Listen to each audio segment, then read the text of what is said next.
कुछ लोगों ने मुझसे रब्ता कायम किया और ये फरमाइश की कि स्ट्रेस ट्रांसफॉर्मेशन, प्रिंसिपल स्ट्रेसेस, मोर सर्कल, इन पर जो मेरे लेक्चर हैं वो उनको देखना चाहते हैं, वो लेक्चर वो सुनना चाहते हैं।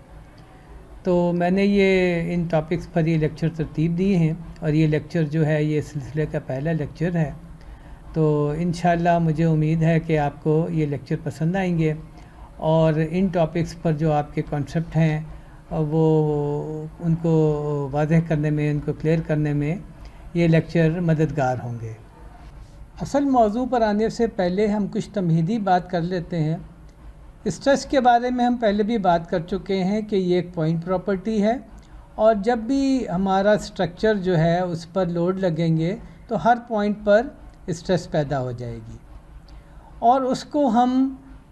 दिखाते इस तरह है कि गोया के एक जो हमारा पॉइंट है वो एक क्यूब की शक्ल का है और उसके हर फेस पर एक नॉर्मल और दो शेयरिंग स्ट्रेस लगी हुई हैं और इनकी जो वैल्यू है वो लोडिंग पर और ज्योमेट्री पर और इस पॉइंट की ओरिएंटेशन पर डिपेंड करती है। इस वक्त जो हम दिखा रहे हैं जो एक्सिस सिस्टम है एक्स, वाई और ज़ी, ये हमारे बड़े स्ट्रक्चर का है और वही एक्सिस सिस्टम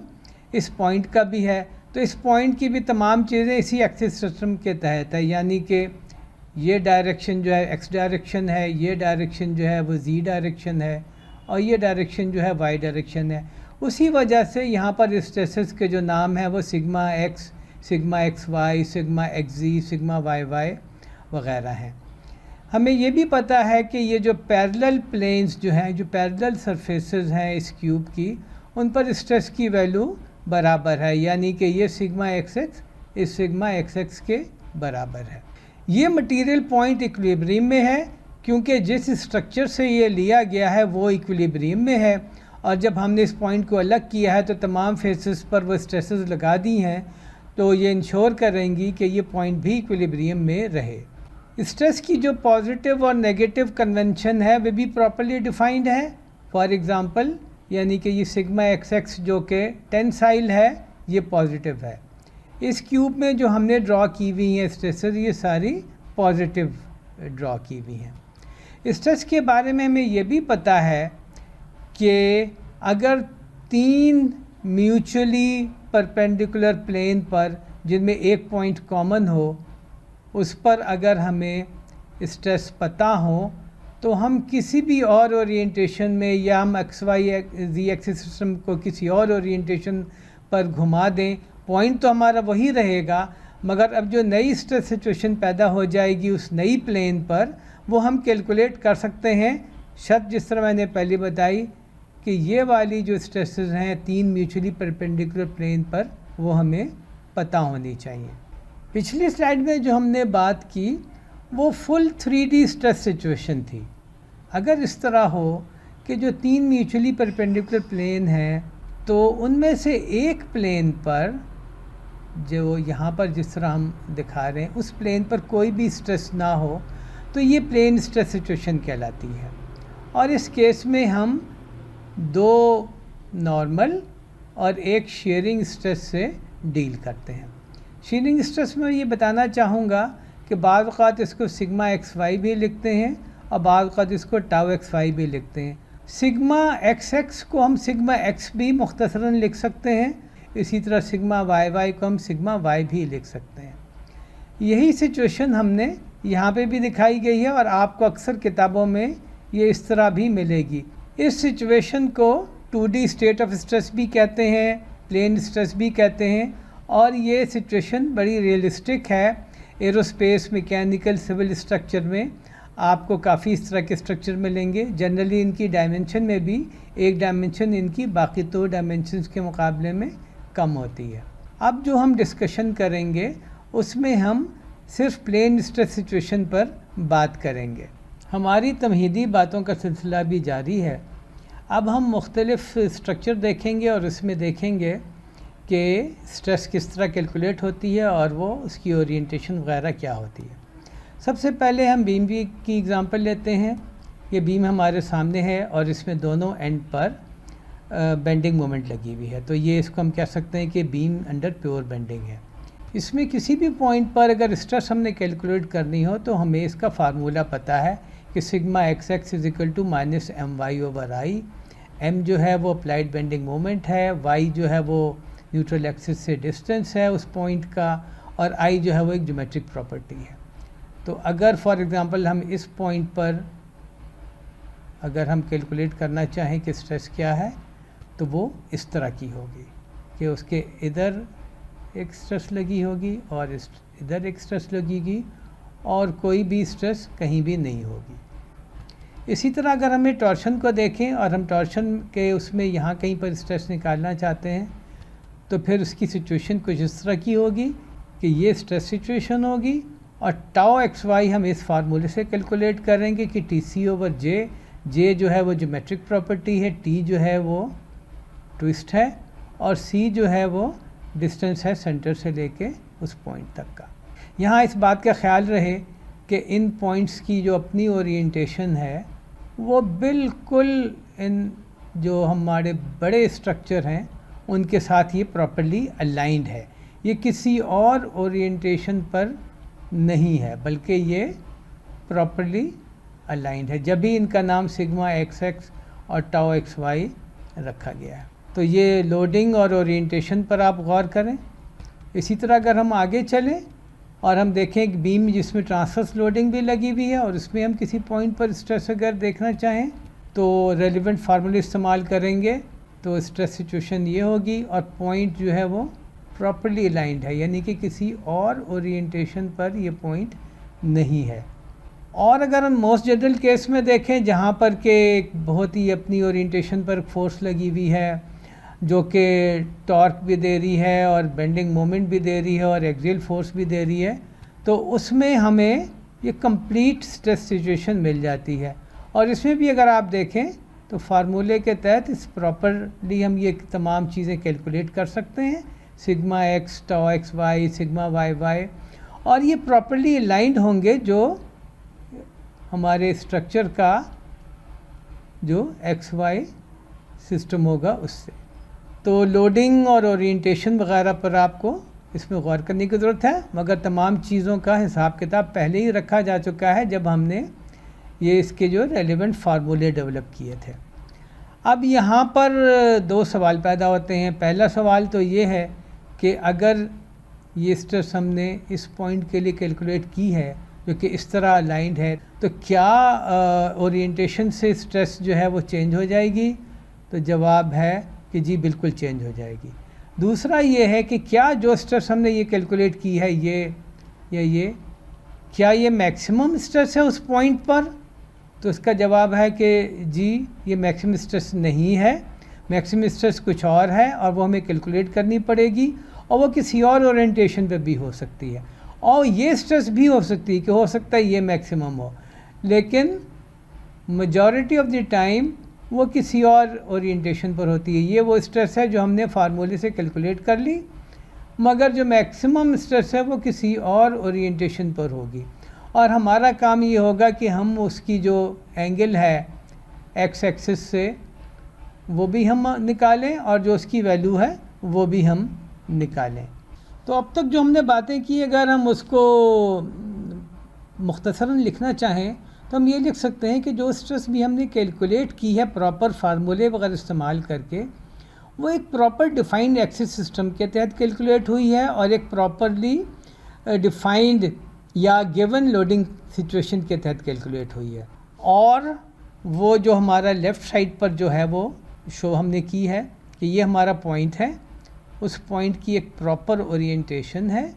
और उस पर ही हमने अपने फार्मूले इस्तेमाल करते हुए सिग्मा एक्स सिग्मा वाई और टाउ एक्स वाई कैलकुलेट की हुई। लेकिन बहुत दफ़ा ऐसा होता है कि पॉइंट तो वही है मगर हमें स्ट्रेस सिचुएशन किसी और ओरिएंटेशन पर चाहिए होती है, यानी कि हमारा ओरिजिनल एक्स एक्सिस जो कि यह बड़े स्ट्रक्चर का जहाँ से ही पॉइंट लिया है उसका एक्स एक्सिस तो ये है एक्स एक्सिस वाई एक्सिस, मगर हमें एक्स प्राइम एक्सिस या एन एक्सिस इसी तरह वाई प्राइम एक्सिस और टी एक्सिस पर सिग्मा एन और सिग्मा टी और टाउ एन टी की वैल्यू चाहिए होती है, जबकि हमें पहले से सिग्मा एक्स, सिग्मा वाई और टाउ एक्स वाई पता होता है। और सिग्मा एन और सिग्मा एक्सेस का आपस का क्या एंगल है वो भी हमें पता होता है, लेकिन हमें सिग्मा एन और सिग्मा टी और टाउ एन टी नहीं पता, और वो हमने निकालने होते हैं। यहाँ ये बात भी मैं वाज़ह कर दूँ कि अगर सिग्मा हम कैलकुलेट कर लें तो सिग्मा टी कैलकुलेट करना इसलिए आसान हो जाता है कि सिग्मा एन और सिग्मा टी में 90 डिग्री का फ़र्क है, और जो हमारा फार्मूला डेवलप होगा सिग्मा एन के लिए उसमें थीटा की जगह थीटा प्लस 90 अगर करेंगे तो हमें सिग्मा टी भी मिल जाएगा। स्ट्रेस ट्रांसफॉर्मेशन की रिलेशनशिप निकालने के लिए हमारा स्टार्टिंग पॉइंट तो यही है कि हमें एक्स वाई कोऑर्डिनेट सिस्टम में एक पर्टिकुलर पॉइंट पर हमें स्ट्रेस पता है, लेकिन हम उसी पॉइंट पर अगर कोऑर्डिनेट सिस्टम चेंज कर दें जो कि ओरिजिनल कोऑर्डिनेट सिस्टम के किसी और ओरिएंटेशन पर है, तो नई स्ट्रेस सिचुएशन क्या होगी, जो कि हमने पहले ये आपको अभी पिछली स्लाइड में ये दिखाया भी था कि हमें sigma x, sigma y, tau x y तो पता है, मगर हमने सिग्मा एन, सिग्मा टी और टाउ एन टी निकालने हैं। तो इसको मालूम करने के लिए हम एक और प्लेन हम गुजारेंगे इस पॉइंट पे से,